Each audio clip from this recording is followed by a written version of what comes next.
Hey guys, what's going on? In this video, we're gonna talk about how to get your techs to go to training by just expecting it and making it a part of your core values. You play to win the game. Hello? You will not win because I will not lose. Can't be touched. So if you can't get your techs to go to training, I'm just gonna tell you, you have a culture problem, right? You don't have a tech problem. You don't have a poor training problem, or the trainers suck and your technicians don't want to go because the trainer sucks. You know what you have is a culture problem. That's just point blank what you have. And you know, this goes back to setting the tone on core values, actually really meaning that, following up on that, and you know the owner and the manager, but probably more the owner, really expecting this out of people, really looking at technicians, service advisors, managers, and saying part of what we do is learn, right? Just point blank. Part of what we do is learn. And I say this all the time to people. You chose this profession, I didn't. Part of this profession is continuing to grow and learn. It just never ends. And we talk about this all the time with our people, right? You chose this profession, right? If you wanted to choose a profession where you didn't ever have to learn anything, right? Like you should have been a painter. I think if you're a painter, have I ever said this to you, James? No. Right? So here's the deal. If you're a painter, if you started painting 20 years ago, what the hell is the year? 2017. So 1997, you started painting. You started painting when you came out of the womb, right? Right? So if you started painting 20 years ago, what do you think a painter needs to know now that's different than 1997? Nothing. Like nothing.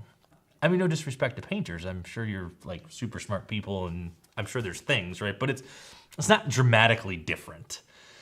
Fixing cars from 20 years ago is quite a bit different. Selling service is quite a bit different. And if you can't get your people on board with this and motivated by that, and understand that that's just a part of what we have to do, I encourage you to really like examine that. I was one of our sales reps came in today, local parts distributor, and they have a gentleman by the name of John Thornton who comes in and does 6 training classes a year in the Detroit metro area. Our guys show out. I have 8 technicians. Every single time he comes, all 8 technicians go.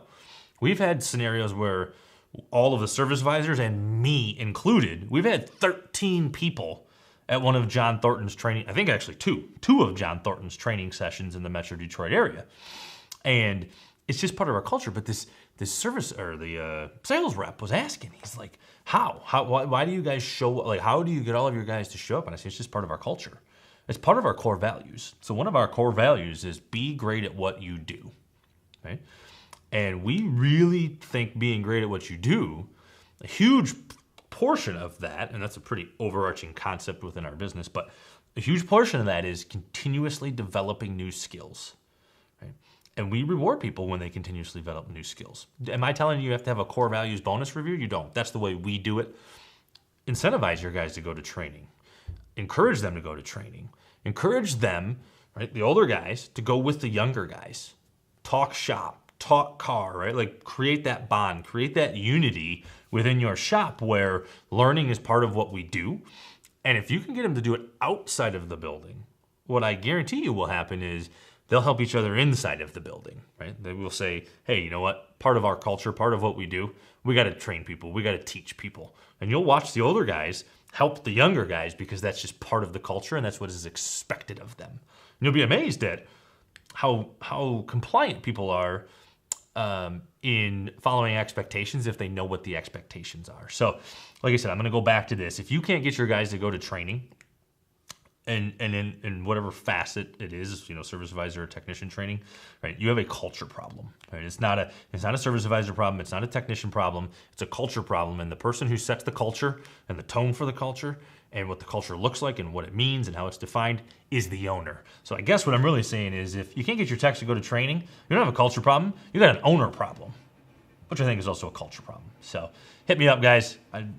If you guys think, let me know what you guys think about that. Let me know what you guys have done to get your technicians to go to training, because that's a huge thing in our industry. And, it's just something that should never stop. It should always be on. And these guys should be loving going to training and loving what they're learning. Let me know how you guys are doing it.